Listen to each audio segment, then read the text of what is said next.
Nem sempre ser igreja foi algo tão fácil assim. Quando o Brasil ainda era império, lá antes de 1891, se eu não me engano, ou 87, enfim, faltei nessa aula de história. Antes do Brasil, ainda quando o Brasil era império, o Natan vai poder me dizer, 897, 94, 1894. Hã? 89, eu tinha falado 89. Não, falei 88, desculpa. 88 foi a Constituição. Enfim, que seja. Tanto faz, não muda nada. É muito número para minha cabeça. Então lá, no Brasil, já havia perseguição aos cristãos. Lá antes, no Brasil Império. Quando nós se tornamos república, ainda insiste em ter algumas perseguições no Brasil em relação à igreja. Quando o catolicismo imperava, então qualquer pessoa que pensava fora disso, ela sofria um certo desafio em exercer a sua fé, em confiar no Senhor, enfim, exercer publicamente a sua fé, em ser um cristão crente, né? Quando nós chegamos no século XX, o pentecostalismo se instaura no Brasil, através de Daniel Berg, Gunnar Wingre, a Assembleia de Deus é gerada, enfim, nós estamos vivendo um novo avivamento, uma nova fase no Brasil. Nós também enfrentamos uma grande perseguição e um grande desafio. No século XX, o desafio é mais complicado ainda, porque agora não é mais a perseguição apenas dos católicos, agora é a perseguição dos católicos e dos próprios evangélicos, que rechaçavam quem se dizia crente pentecostal. Ser um assembleano no começo do século XX era desafiador demais. Quando uma das irmãs, a Frida, se eu não me engano, foi batizada em línguas estranhas, eles internaram ela num hospício, porque disseram que era louca. Dizer que você era crente à época era ser chamado de louco. Na metade do século XX, você ouviria facilmente, num programa de rádio, as pessoas dizendo que os crentes eram ignorantes, burros, analfabetos. Pregava-se isso. Se você chegasse em casa no almoço de domingo e dissesse: pai, mãe, eu sou crente a partir de agora, eu vou na igreja dos crentes, você era completamente humilhado pela sua família. A família, por vezes, expulsava do âmbito familiar, da convivência familiar. Era algo extremamente difícil. Além disso, as igrejas eram perseguidas, muitos cultos parados por tiros, por pedras no telhado da igreja, ameaças de morte no ambiente da igreja, era algo terrível. Além de todas essas dificuldades, dessas perseguições, desse desafio de ser igreja naquela época, havia os desafios sociais. A maioria dos nossos irmãos não eram ricos, eram pobres, pessoas humildes. Os obreiros da igreja eram muito humildes, os pastores humildes, que trabalhavam o dia inteiro, não tinha tempo nem de preparar um sermão, era algo muito simples, como a gente costuma dizer, chamava Jesus de Genésio, tudo com muita simplicidade, uma vida muito simples, caminhavam quilômetros para ir para a igreja, fazia chuva ou sol, caminhavam quilômetros para chegar na igreja, não tinham carros, as igrejas não eram nada confortáveis, não tinha um arzinho como nós temos, não tinha bancos, não tinha essa sonzeira, não tinha esse fundo musical, não tinha essa banda top, não tinha nada disso, era tudo muito simples, não tinha nem energia elétrica, não tinha nem luz, era uma outra realidade, era um desafio enorme, ser crente não tinha nem bebedouro naquela época. Então, ser crente naquele tempo era muito difícil. Muito difícil. Mas uma coisa me chama muita atenção quando eu penso a respeito dessa época é o quanto essas pessoas, apesar dos apesares, eram pessoas apaixonadas por Jesus, pelo Evangelho. E apaixonadas pela igreja. Essas pessoas, apesar de todos esses desafios, eles não olhavam para os filhos e diziam: hoje nós vamos ficar em casa, está muito frio, ou está muito quente, ou papai está muito cansado. Essas pessoas, elas não diziam, não, meu familiar me criticou porque eu estou indo na igreja, eu vou parar de ir na igreja um pouco, eu vou parar um pouquinho, vou ficar mais em casa. Não. Essas pessoas, elas amavam a igreja. Elas viviam isso aqui, esse ambiente intensamente. Os cultos, eles eram intensos. A adoração, ela era intensa. A comunhão entre os irmãos, intensa. Era tudo muito intenso. Eles gastavam tantas horas para ir para a igreja, que quando eles chegavam lá, eles diziam, nós não podemos perder um minuto aqui dentro. Nós precisamos entregar tudo e viver tudo que nós podemos viver aqui nesse ambiente. E quando nós pensamos esse mês a respeito de coisas que nós não podemos perder, essências que nós como igreja não podemos perder, coisas que nós não podemos dispensar com o tempo, uma delas é o nosso amor pela nossa igreja local. Nós já falamos sobre a paixão por missões, nós já falamos por santidade, que nós não podemos perder a santidade. E hoje nós falaremos sobre não podemos perder esse marco no nosso coração, que é esse amor pela nossa igreja local, amor pela nossa comunidade. E nós vemos isso estampado na primeira igreja. Atos capítulo 2, versículo 42, se você quiser abrir para nós lermos alguns versículos, Atos 2, 42, e nós vamos discorrer sobre uma igreja, sobre homens e mulheres, apaixonados pela sua igreja local. Atos 2, 42 vai dizer o seguinte: e perseveravam na doutrina dos apóstolos e na comunhão, e no partir do pão e nas orações. Em cada alma havia temor, e muitas maravilhas e sinais se faziam pelos apóstolos. Todos os que criam estavam juntos e tinham tudo em comum. Vendiam suas propriedades e fazendas, repartiam com todos segundo cada um tinha necessidade. E perseveravam unânimes todos os dias no templo, e partindo pão, casa em casa, comiam junto com alegria e singeleza de coração, louvando a Deus e caindo na graça de todo o povo. E todos os dias acrescentava o Senhor à igreja aqueles que se haviam de salvar. Meus queridos, felizmente ou por algum lado, infelizmente, as coisas mudaram. A realidade daquilo que eu acabei de falar aqui mudou significativamente. No âmbito político e social, nós já não somos mais perseguidos. E glória a Deus por isso. Hoje ser crente é moda, não é verdade? Ser crente hoje é normal. É bonito ser crente. É bonito falar em nome de Deus. O jogador vai lá e coloca a faixa na sua cabeça. 100% Jesus.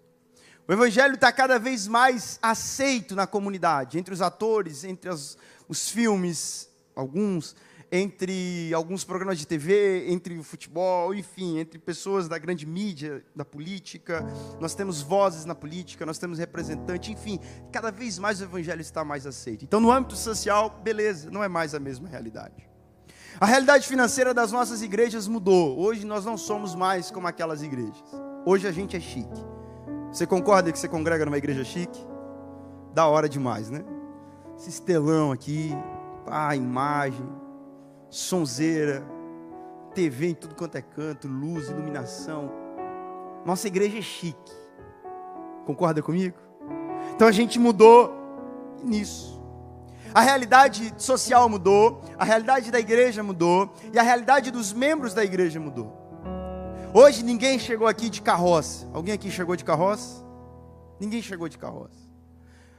Talvez se você mora muito pertinho, você vê a pé, igual eu vim a pé hoje. Mas se você mora a 5 km daqui, você já não vai vir a pé mais. Você já desistiu. Você no mínimo veio de Uber, se você não tem carro. E se você não tinha dinheiro para o Uber, você veio de Mercedes. É Marco Polo, mas é Mercedes. As nossas realidades financeiras mudou. Você já tem uma roupa da hora, você tem comida na mesa. Quem comeu antes de vir para cá? A nossa realidade financeira mudou. A nossa realidade como pessoa mudou. Hoje a gente tem acesso a muito mais coisas. Hoje a gente consegue ter acesso a boas palavras, as boas teologias. Hoje ninguém assume essa tribuna sem estudar. Ninguém vem pregar aqui sem ler a Bíblia. Ninguém vem aqui pregar depois de trabalhar o dia inteiro numa obra e não estudou nada para pregar e chega aqui e diz, vamos abrir a Bíblia e ver o que Deus tem para falar com a gente. Ninguém. A gente tem uma boa teologia, a gente tem pastores integrados, pastores que vivem disso integralmente, estudando, se aperfeiçoando, crescendo, cuidando de pessoas. A teologia mudou, a qualidade mudou, o banco mudou, o ar-condicionado mudou, o bebedouro hoje tem água gelada, tudo é muito melhor do que naquela época. Mas infelizmente essa bomba de dopamina social, essa bomba de dopamina da nossa vida, e essa bomba de dopamina, inclusive na nossa igreja, por vezes tem nos estragado algumas essências. Estamos olhando para a nossa igreja local, estamos olhando para a nossa realidade, estamos olhando para esse ambiente, e nós estamos cada vez mais nos tornando meros consumidores disso aqui. Cada vez mais nós estamos aqui, como foi dito na conferência Influência, consumindo, e no final só falta ter uma plaquinha lá fora para você, um aplicativo para você dar 5 estrelas se você gostou, ou diminuir as estrelas caso você não gostou tanto assim da mensagem. Nós estamos nos tornando cada vez mais consumidores, cada vez mais nós queremos algo melhor, cada vez mais nós queremos uma experiência melhor, e nós estamos olhando para a igreja local nessa perspectiva. Tudo isso que mudou e foi muito bom, evoluiu, cresceu, mas nós, por vezes, estamos perdendo a paixão, o amor e a vida que deveria haver entre nós quando diz respeito à nossa igreja, à nossa comunidade. No ano passado eu tive a experiência de participar do Haggai. Foram 4 dias de intensivo lá, e no último dia do Haggai, acabava meio-dia, eu tinha que ficar lá até a noite, eu só voltava para casa na segunda-feira de manhã. E eu decidi fazer uma experiência numa igreja lá, que eu não conhecia ainda, uma mega igreja, uma mega church. Meu irmão, uma igreja que tinha tudo que nós gostaríamos de ter, de melhor qualidade. Som de melhor qualidade, telões de melhor qualidade, música de melhor qualidade, pregação da melhor qualidade. Uma igreja aparentemente perfeita.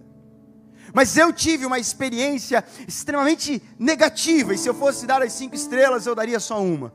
No que diz respeito à comunhão entre as pessoas.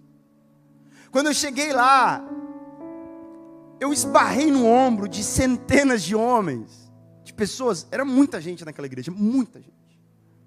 Meu irmão, não teve um que olhou para a minha cara e falou, a paz do Senhor, graça e paz, paz de Jesus, shalom, que seja. Não teve um que perguntou, como é que era o meu nome, de onde que eu vim, quem que eu era, ou seja bem-vindo, ok. E eu vi que esse era o costume da igreja. As pessoas entravam na igreja, cada um sentava no seu banquinho confortável, com a sua família, cultuava ao Senhor, e cada um ia para sua casa, e esse era o padrão, pelo menos das milhares de pessoas que eu esbarrei naquele lugar. Poucas rodas de pessoas conversando, algumas poucas eram adolescentes e jovens que estavam lá interagindo entre si, os demais, bora para casa. Igreja de pessoas que vêm, sentam nos bancos, cultuam e vão para casa, mas não tem vida, não tem paixão. E eu não estou falando que em sua totalidade a igreja seja essa realidade, mas naquele dia, e para as pessoas que cruzaram o meu caminho, foi essa experiência que eu tive. E nós, por vezes, estamos cada vez nos tornando mais parecidos com isso. Essa semana, eu nem sabia que eu ia pregar, eu descobri que eu ia pregar ontem. E Deus já estava me fazendo essa mensagem a semana inteira, porque Ele sabia que eu ia pregar. E essa semana eu tive 2 conversas. Uma com um jovem de aproximadamente 25 anos. E eu perguntei para ele, cara, onde tu congrega? Ele falou, Mateus, eu congrego em 4 igrejas. Quando eu estou aqui, eu vou nessa igreja e nessa igreja. Quando eu estou na casa dos meus pais, que é lá em Balneário, eu vou nessa igreja e nessa igreja. Inclusive, Universal e Católica, ele também falou que de vez em quando ele frequenta. No mesmo dia eu tive uma segunda conversa, e agora não foi mais com um jovem de 26, mas com um senhor de aproximadamente 60 anos. E eu perguntei para ele onde você congrega, e a resposta dele, Mateus, eu vou em 2 igrejas.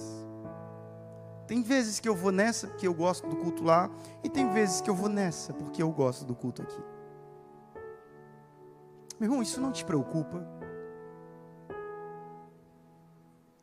Esse tem sido o cenário da nossa igreja. Esse tem sido o cenário das pessoas que estão viciadas em procurar uma igreja atraente, uma igreja legal.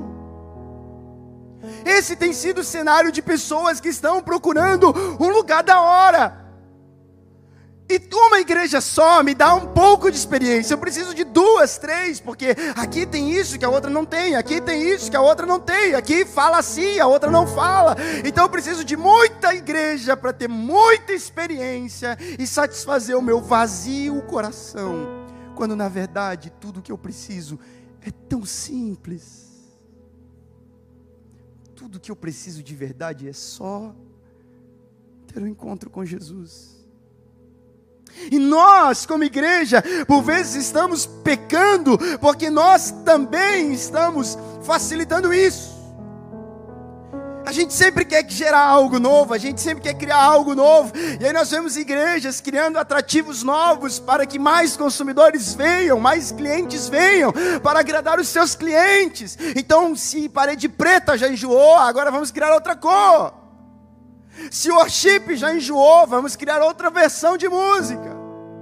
Se nada disso é suficiente, vamos tatuar os membros da nossa igreja, para ver se a gente chama atenção de alguma forma.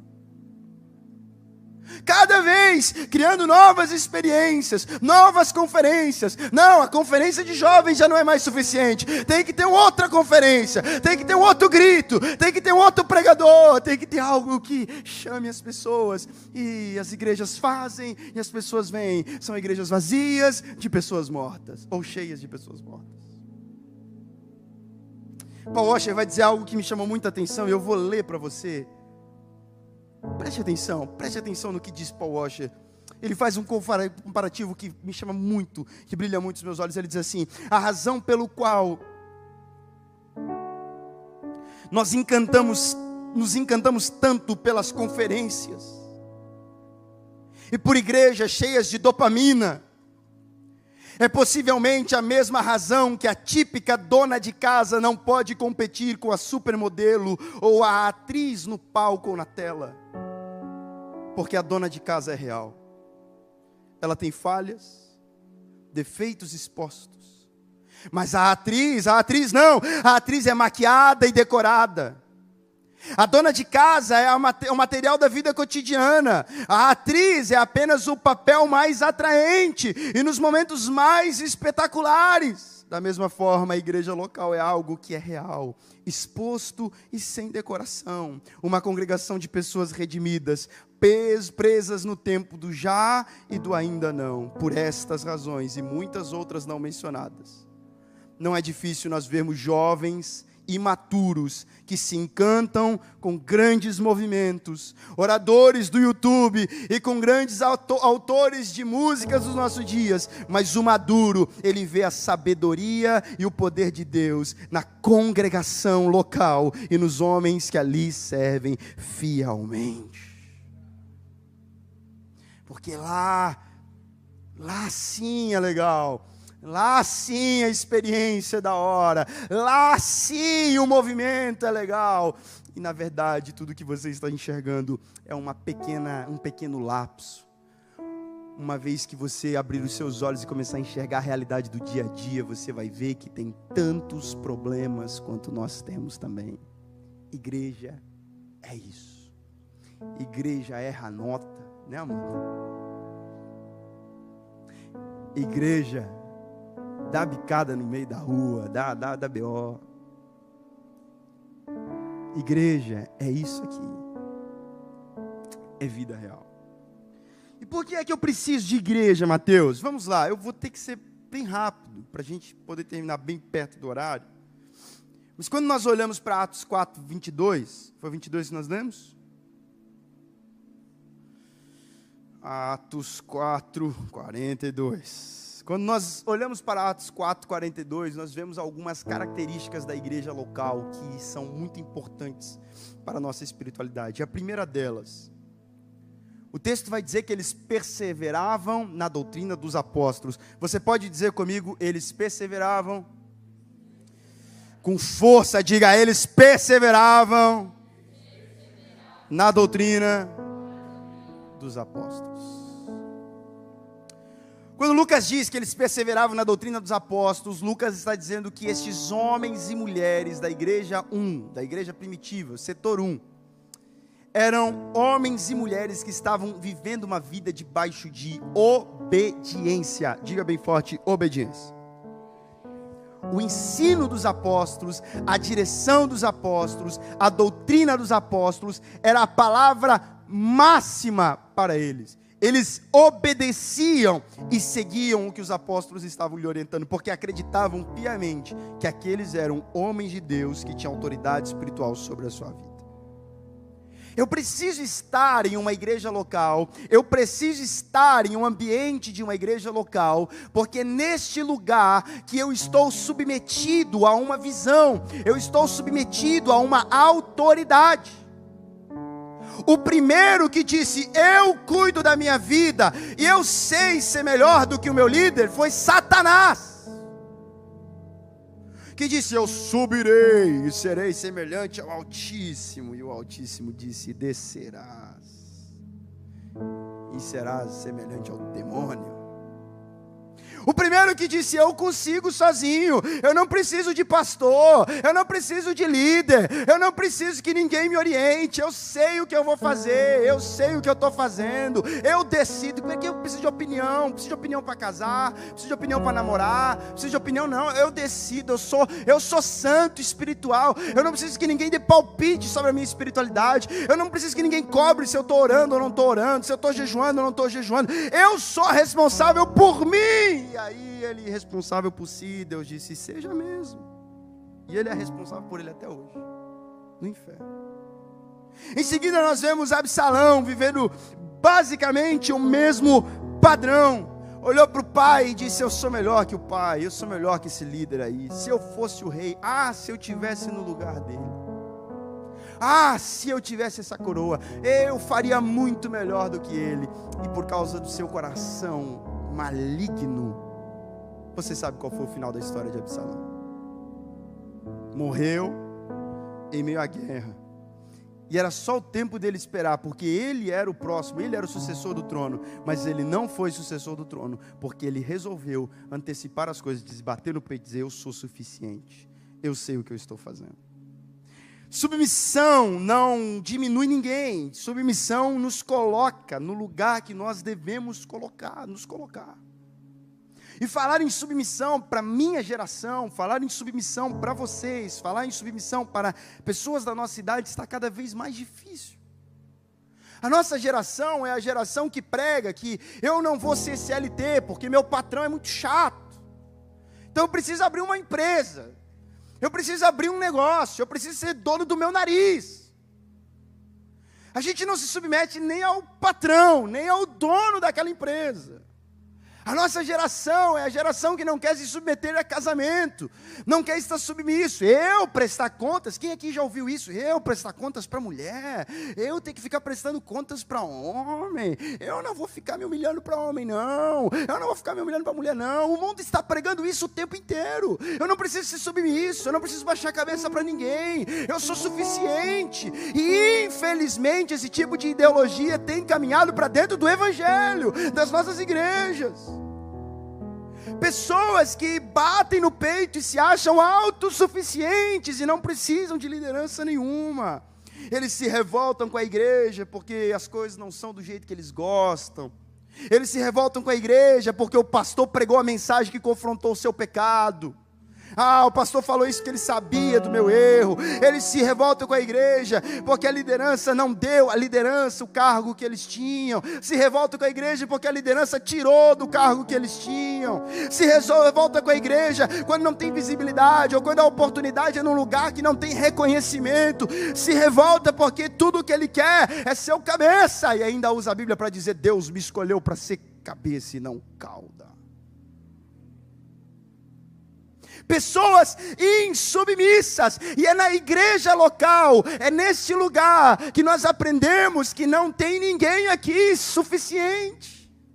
Eu presto contas para o meu pastor presta contas para o pastor presta contas para o pastor, e ninguém aqui sabe de toda a verdade. Sempre existe alguém olhando para nós e nos medindo, nos orientando e dizendo: melhor aqui, ajusta ali, porque isso é ser igreja.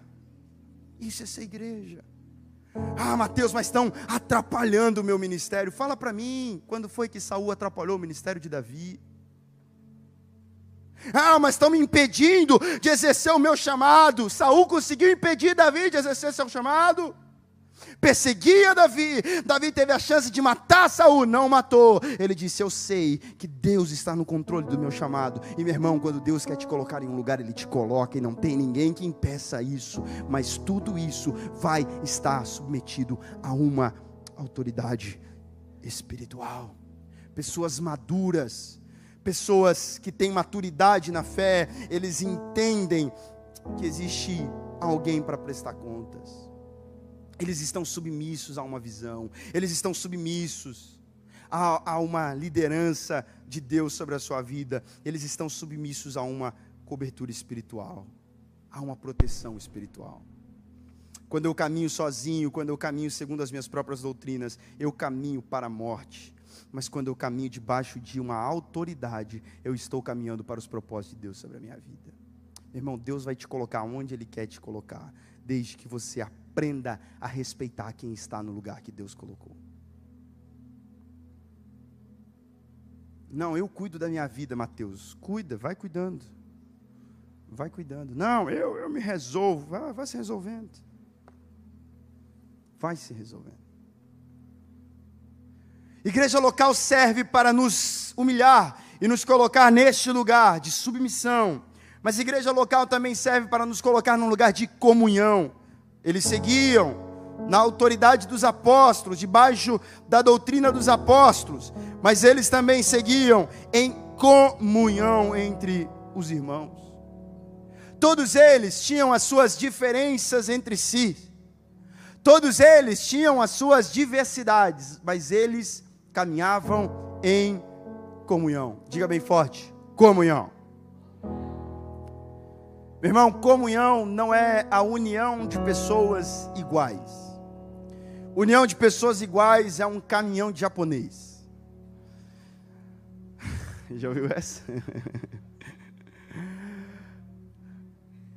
Comunhão é pessoas completamente diferentes entre si, mas que estão caminhando para o mesmo propósito. E como somos diferentes, é ou não é verdade? Hoje em dia não acontece mais tanto, mas antigamente a igreja tinha umas brigas, tinha que separar briga, principalmente quando ia escolher a cor do uniforme do congresso. Meu Deus do céu. A irmã queria preto, a outra queria rosa. O lenço, qual vai ser o lenço? Que cor vai ser o lenço? Era uma treta, meu irmão. E não é só para as irmãs não, para os jovens também. Qual vai ser a cor da camisa? O tema do congresso, meu Deus. Como somos diferentes. Mas igreja é exatamente isso. E para que eu saiba que você é igreja, eu preciso fazer duas perguntas. Primeiro, a sua origem. Segundo, a sua finalidade. A primeira pergunta que eu preciso fazer para saber se nós somos igreja e estamos em comunhão é: quem é seu pai? Você é filho do mesmo pai que eu? É? Ok. Qual é a sua finalidade? O céu? Você está indo para o mesmo céu que eu? Fechou. Nós estamos em comunhão. O que acontece entre a minha filiação e o meu destino não importa. Vai ter diferença, vai ter um monte de oposição, vai ter coisa que a gente não vai se entender, mas nós vamos continuar sendo filhos do mesmo Pai, indo para o mesmo lugar, em comunhão. E isso é igreja local. Nesse caminho entre filiação e eternidade, as divergências vão surgir, e não vão surgir só entre a gente. As divergências surgiram lá no Evangelho, na primeira igreja, nos homens que eram cheios do Espírito Santo. Quem é que lembra da discussão de Paulo com Marcos? Atos 15, 39 vai dizer, eles tiveram um desentendimento tão sério que eles se separaram. Paulo tretou com Pedro. Gálatas 2:11, Paulo vai dizer, quando porém Pedro veio a Antioquia, enfrentei-o face a face por sua atitude condenável. Paulo, cheio do Espírito, estava tretando. O que falar da igreja de Corinto? Uma igreja com muitos dons, uma igreja com gente muito inteligente, uma igreja completa, uma igreja cheia do Espírito. Mas 1 Coríntios 1:11 vai dizer, porque a respeito de vós, irmãos meus, que me foi comunicado pela família de Cloe, que há contendas entre vós. Ainda no capítulo 1, Paulo vai dizer que existiam panelinhas na igreja. Meu irmão, a panelinha não começou agora, a panelinha já tinha na igreja de Corinto, porque uns são de Paulo, outros são de Apolo, mas outros são de Cristo. Lá já tinha panelinha. A Bíblia vai dizer no capítulo 6, Paulo vai dizer que os irmãos estavam se processando, indo a juízo. Essa parte me toca, e eu gosto. Você pode entrar com ação contra qualquer pessoa. Mas eles estavam num nível de desentendimento tão grande que eles estavam indo a juízo. E Paulo estava ficando louco. Como assim? Vocês estão indo a juízo? Mas Paulo termina no capítulo 12 dizendo, nós somos um corpo de diferentes membros, cada um com a sua função. O que mais importa é que o cabeça é Cristo. Somos diferentes, mas o cabeça é Cristo. Ele continua sendo o dono dessa igreja. E é nesse lugar que nós temos comunhão. Crianças espirituais, elas querem andar com pessoas iguais. Crianças espirituais querem andar com pessoas que ouvem a mesma música que ele ouve, que falam a mesma forma que ele fala, que congregam no mesmo lugar que ele congrega, que vestem a mesma coisa que ele veste. Crianças espirituais querem andar apenas com iguais. É por isso que hoje nós temos igreja para todo tipo de gosto. Tem igreja para jovem, igreja só para jovem. E a maioria das igrejas que estão abrindo hoje, igreja só para jovens, só para jovem. Você vai olhar o público, 80% jovem. Igreja que tolera tal pecado, vem aqui que esse pecadinho não tem problema aqui. Aqui a gente tolera o pecado. Mais um grupo, mais uma igreja. Igreja da sã doutrina. Aqui na nossa igreja o homem tem que ir de terno e gravata até debaixo do chuveiro. A irmã tem que usar saia até o pé. Igreja para cada segmento, igreja para todo tipo. Crianças espirituais são assim. Crianças espirituais querem andar com pessoas que pensam igual a eles, que agem igual a eles. Mas ser igreja é muito diferente disso. Ser igreja, ser comunidade, é um lugar onde tem homem, onde tem mulher, onde tem criança, onde tem jovem, onde tem idoso, onde ali o worship toca, mas o coral e a orquestra toca também. É um lugar onde a gente tem palavra relevante, com gritos, palavra pentecostal, mas tem aquele que prega manso também, e a gente senta, escuta. Igreja é o lugar onde a gente vê a multiforme graça de Deus na vida de pessoas, mas nada disso muda aquilo que eu creio. Eu continuo no lugar onde eu estou em família, e se não for para ser assim, que cada um tenha o seu próprio céu. Igreja é o lugar onde eu sei conviver com a diferença dos meus irmãos. Eu não tenho problema nenhum em sentar aqui e ver um culto que não é do jeito que eu gostaria, mas é a minha igreja, é a minha família. Eu não tenho problema nenhum em sentar aqui e ouvir um pregador que talvez eu não curto tanto assim, mas eu estou em família, eu estou em casa, eu estou em igreja. Alguns olham e dizem, Mateus, eu prefiro conviver com os ímpios do que com os crentes. Eu prefiro andar com gente que não teme a Deus do que andar com os crentes. Os ímpios são mais gente boa do que os crentes. Eu vou te fazer duas perguntas que John Piper fez quando foi questionado a respeito disso. Primeiro, você conhece verdadeiramente algum cristão? Porque é possível que as pessoas que você tem andado não são tão cristão assim. Porque é impossível você andar com um cristão e não se apaixonar. Um cristão que realmente é apaixonado por Jesus. E a segunda pergunta, a mais importante delas: por que você se diz um cristão? Porque você que se diz um cristão, se diz tão professo, se diz tão crente, encontraria mais alegria nas pessoas que não encontram alegria naquilo que é a sua principal alegria. Você se diz crente, você se diz santo, mas você é mais feliz com pessoas que não encontram felicidade naquele que você diz que encontra felicidade. Como assim? Que evangelho você está vivendo? Meu irmão, é aqui, com pessoas diferentes, com jeitos diferentes, com entendimentos diferentes, mas que amam o mesmo Jesus. É aqui que eu preciso estar, é aqui que eu preciso me apaixonar, é aqui que eu preciso escolher alguém para casar, é aqui que eu preciso escolher alguém para colocar na minha vida, é aqui que eu preciso escolher alguém para ser o meu amigo, a minha amiga. É aqui, pessoas que, embora tenham as diferenças que tenham, elas estão caminhando para o mesmo lugar. É na igreja local que nós estamos debaixo da doutrina, é na igreja local que nós estamos debaixo de comunhão, e é na igreja local que nós temos também o partir o pão, ainda no versículo 42. Eles estavam na doutrina dos apóstolos, eles viviam em comunhão, e eles viviam também no partir o pão. Quem está comigo ainda, diga amém. Quem aguenta mais 5 minutos, diga amém. Ser igreja, em terceiro lugar, é ser um lugar aonde eu estou disposto a partir o pão. É um lugar aonde eu estou disposto a entregar aquilo que Deus já me entregou. Os meus dons, os meus talentos, o meu serviço.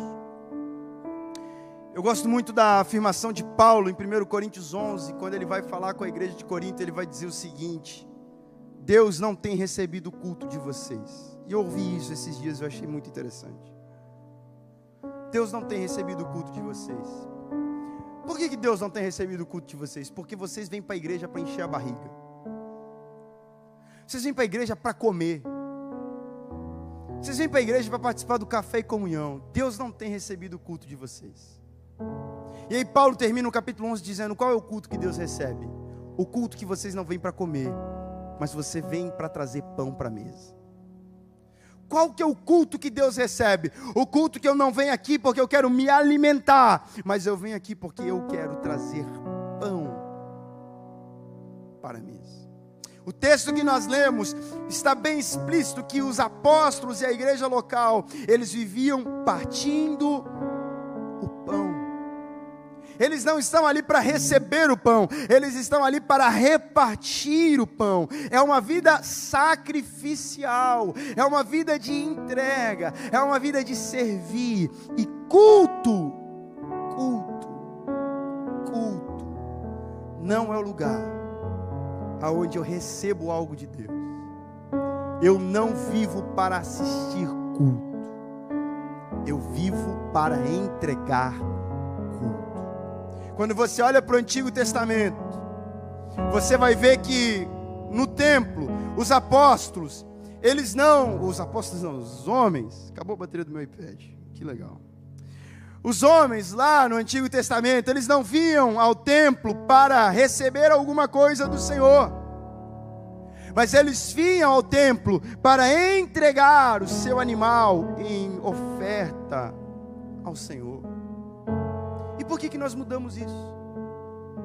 Agora parece que a gente vem ao culto para receber algo do Senhor. Parece que é invertido. Agora a gente vem porque a gente quer receber um animalzinho do Senhor, quando na verdade o culto originalmente é onde eu entrego algo ao Senhor. Viver igreja local é viver o servir todos os dias, é viver uma entrega. E nós ouvimos muito falar sobre servir, e eu não estou aqui para dizer que você tem que servir, porque eu sei que você já serve. Eu estou diante de jovens que servem, e glória a Deus por isso, glória a Deus por isso. Mas existem algumas concepções que nós precisamos aprender a respeito de servir, que são muito importantes, e a primeira delas é que servir não é uma escala na igreja. Servir não é estar na escala. Eu erro às vezes, dizendo: você serve na mídia, você serve no acolhimento, você serve no som, você serve na banda. Servir não é estar numa escala. E quando a escala não tem? E quando o teu nome não está na escala, o que acontece? Aí você tem uma escala na igreja de uma vez no mês, e os outros 30 dias, e as outras 4 semanas, e os outros 4 sextas-feiras. O que é que você faz? Alguns nem aparecem. E o teu serviço, meu irmão, quando você vive nesse padrão, não passa nem do teto dessa igreja. Não, hoje eu vou no encontro, hoje eu vou na igreja, porque hoje eu estou na escala. Meu irmão, isso é doentio, doentio. Quem é você quando o teu nome não está na escala? Aonde você serve quando você não está na organização do lugar? Aonde você é uma bênção quando o teu nome não está ali na escala da semana? Servir não pode ser um dia do seu mês. Servir precisa ser o seu estilo de vida. Se o meu nome não está na escala do acolhimento, mas eu estou no culto procurando alguém para abraçar. O meu nome não está na escala do louvor, mas eu estou procurando alguém para botar a mão e orar por ele. O meu nome não está na mídia, mas eu estou procurando alguém para algum lugar em que eu possa servir, em que eu possa ser uma bênção. Nós estamos nos tornando tão consumidores, que nós temos crítica para tudo aqui dentro, para tudo. Nós criticamos porque poderia ser assim, mas não coloca a mão para fazer nada. Eu tenho uma teoria comigo muito forte: se Deus te permitiu ver, é porque Deus quer que você faça alguma coisa. Eu posso contar nos dedos os jovens que chegaram para mim e disseram: Mateus, eu acho que a gente poderia fazer isso aqui que ia ser legal. Eu posso contar nos dedos. Mateus, eu acho que se a gente fizesse isso aqui ia ser muito legal no nosso encontro. Mateus, eu estava orando, estava pensando, e a gente poderia fazer assim, a gente poderia pensar assim. Eu consigo contar nos dedos, mas eu sei por bastidores de pessoas que criticam, pessoas que falam, pessoas que questionam, mas que não têm a capacidade de dizer: se Deus me permitiu ver, eu vou fazer ser diferente, eu vou ser a resposta de Deus nesse lugar. Se Deus te permitiu ver que está faltando papel no banheiro, você vai ser a resposta naquele lugar. Se Deus permitiu ver que tem alguém lá atrás isolado, você vai ser a resposta de Deus para abraçar alguém. Se Deus te permitiu ver alguma coisa, se levanta e diga: eu vou ser a resposta. Eu não vou ser quem vai se levantar para falar que tem alguma coisa errada. Eu vou se levantar para resolver aquilo que está errado e fazer com que o nome de Deus continue sendo adorado. Não, Mateus, mas assim ninguém vai me ver. Doente. Precisa de cura. Não fui escalado. Precisa de cura. Servir não é servir numa escala. Servir também é partir o pão. E partir o pão é entregar aquilo que eu estou recebendo de Deus. O que é que você tem recebido de Deus? Quais são as coisas que Deus tem te entregado? Mateus, eu não sei o que fazer. Pensa o que Deus te deu. Deus te deu uma faculdade? Então é nesse lugar que Deus quer usar para que você possa servir. Mateus, eu estou lá estudando. Para quê? Para ganhar dinheiro? Para ficar rico? Para ter um bom emprego? Joia, top. Mas e aqui? Como nós vamos usar isso para o reino? Como que nós vamos usar isso para o nome do Senhor ser glorificado? Mas eu estou aqui porque eu quero uma profissão melhor. Beleza, joia, que Deus te abençoe e te dê 10 profissões melhor. Mais que o Julius, tenha 10 empregos. Mas e aqui? O que isso serve aqui?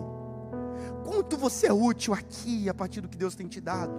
Deus tem te dado trabalho, beleza, trabalho para ganhar dinheiro, ficar rico, legal. Mas o quanto naquele trabalho você já poderia ter trazido de pessoas para cá? Esse lugar já poderia estar cheio se você simplesmente pregasse o evangelho naquele lugar. Deus está te dando dinheiro, mas para quê? Para que Deus está te dando dinheiro? Apenas para você comprar roupas caras? Apenas para você comer comida cara? Deus está te dando dinheiro apenas para você viver uma vida boa? Ou Deus está te dando dinheiro para você exercer sua generosidade? Para você ser uma bênção? Deus está te dando dinheiro para você ser generoso com as coisas de Deus, para você ser generoso no seu dízimo, nas suas ofertas para a igreja local, para você ser generoso na vida das pessoas que precisam? Ou será que você é tão mesquinho que o dinheiro que você tem não serve para abençoar alguém? E a terceira coisa que nós precisamos aprender sobre servir é que servir não é escala, servir é aquilo que Deus tem me dado, e servir é cura para a alma. Quando eu sirvo, a minha alma é curada.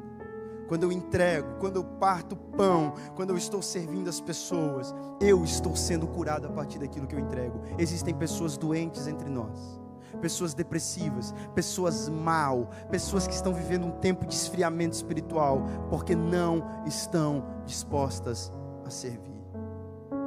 E enquanto você não serve, enquanto você não entrega, enquanto você retém aquilo que Deus está te dando, você está atrofiando na sua fé. Mas como é gostoso servir, é ou não é verdade? Quando você entrega um sorriso, você não sai mais alegre do que o sorriso que você entregou? É assim ou não é? Quando você ora por alguém, parece que você é mais abençoado do que a pessoa que foi orado, é assim ou não é? Servir cura a alma, servir cura a depressão, servir renova as forças. Quando você tira 50 do bolso e diz: eu vou abençoar quem precisa, eu vou abençoar a igreja, eu vou abençoar essa obra, parece que sou eu que recebo a bênção, não é a igreja que recebe, eu que sou abençoado por aquilo que eu estou entregando, não é a pessoa que estava lá necessitada, sou eu que estou sendo abençoado. Quando eu sirvo, sou eu que estou sendo servido. Em último lugar, a igreja local é importante, porque é na igreja local que a nossa espiritualidade é fortalecida. Eles perseveravam nas orações. É neste lugar, é nesta igreja local que eu vivo o fortalecimento da minha fé. Meu irmão, não adianta, sozinho você vai morrer. Sozinho você é um lobo solitário e você vai ser pego pelas tempestades da vida. Se você quer se manter firme, você precisa estar conectado à sua igreja local. Olha o que diz o texto de Hebreus capítulo 10, versículo 24, e a gente termina aqui. Eu já prometi que eu ia encerrar, agora eu prometo de verdade. Hebreus capítulo 10, versículo 24, e consideremos-nos uns aos outros para incentivar-nos ao amor e às boas obras. Não deixemos de reunir-nos como igreja, segundo o costume de alguns, mas encorajemo-nos uns aos outros, ainda mais quando vocês veem que se aproxima o dia. Meu irmão, isso aqui não é um convite de Deus, isso aqui é um mandamento. Não deixemos de nos reunir como igreja. Não deixemos de nos reunir como igreja. Não é um café, não é um tempo de mesa com quem você acha que é gente boa. É igreja, é comunidade. Não deixemos-nos de nos reunir como igreja. Eu sou crente na minha casa. Amém, tem que ser lá também. Bíblia, não deixemos-nos de reunirmos como igreja. Mas quem cuida de mim é o meu discipulador. Beleza, mas quem é o seu pastor? Qual é a sua igreja? Qual é a sua liderança? Não deixemos-nos de reunirmos como igreja. É na igreja que a minha fé é fortalecida. Tudo pode acontecer em um culto de domingo. E eu separei aqui algumas verdades, algumas histórias que em um simples culto de domingo, Jonathan Edwards pregou um sermão que mudaria a história de toda a América. Em um culto domiciliar simples, no meio de um rancho, um ponto de pregação, Evan Roberts recebeu Deus como nunca antes e ouviu, e ali iniciou o avivamento do país de Gales. Em uma simples vigília de oração, como a gente faz ali no cenáculo, John Wesley e alguns jovens viram o céu se abrir e a Inglaterra foi virada de cabeça para baixo. Em um simples culto no meio de uma tempestade, o pregador pregou sobre: você precisa ver Jesus, olhe para Jesus. E Charles Spurgeon, um dos maiores avivalistas da história, se rendeu a Jesus. Em um simples encontro de oração, Daniel Berg e Gunnar Vingre receberam o chamado de Deus para vir para o Brasil e iniciar o pentecostalismo e o avivamento que varreu o mundo no século passado e até hoje. Em um simples culto de domingo, em um simples culto da igreja local, em um simples encontro de jovens, em um simples dia, alguém levanta a mão e aceita Jesus como seu Salvador, e a sua vida nunca é mais a mesma. Outro recebe uma oração e é liberto da depressão, é liberto dos vícios. Outro é renovado no seu espírito em um simples culto. Outro recebe o batismo com o Espírito Santo. Isso é igreja, nem sempre vai ser sobre mim, nem sempre vai ser eu que vou ser tocado, nem sempre vai ser eu que vou dar 5 estrelas, mas sempre alguém está sendo tocado pelo poder do Evangelho, e eu estou satisfeito em simplesmente fazer parte de uma igreja. Mas hoje não falou comigo, hoje não foi do jeito que eu gostaria, mas uma vida aceitou Jesus, glória a Deus. Isso é igreja, isso é Evangelho, é disso que eu quero participar. Igreja não é o que eu estou recebendo, igreja é nós sendo fortalecido no Senhor. É eu olhar e ver o renovo de Deus sobre a sua vida, isso é o que me fortalece. Você quer continuar firme? Você quer continuar crente? Você quer continuar cheio do Espírito Santo? Paulo disse, vocês querem ser cheios do Espírito? Queremos. Então não vos embriaguem com vinho que a contenda, mas enchei-vos do Espírito. Como que a gente faz isso, Paulo? Cantando entre vós, salmodiando entre vós. Sozinho? Não, entre vós. Quando vocês estão como igreja, com as mãos levantadas cantando, quando vocês estão como igreja, com a boca aberta adorando, eu estou derramando do meu Espírito Santo sobre as vossas cabeças. Não tem como eu ser cheio sozinho, porque o Espírito não me enche para mim mesmo, mas quando Ele me enche, é para que eu transborde na vida de alguém, é para que eu seja bênção na vida de alguém, é para que alguém seja tocado com aquilo que eu tenho. E lá no meu quarto isso não vai acontecer, mas quando eu estou em igreja, eu estou sendo bênção e abençoado por Deus. Como eu amo a minha igreja.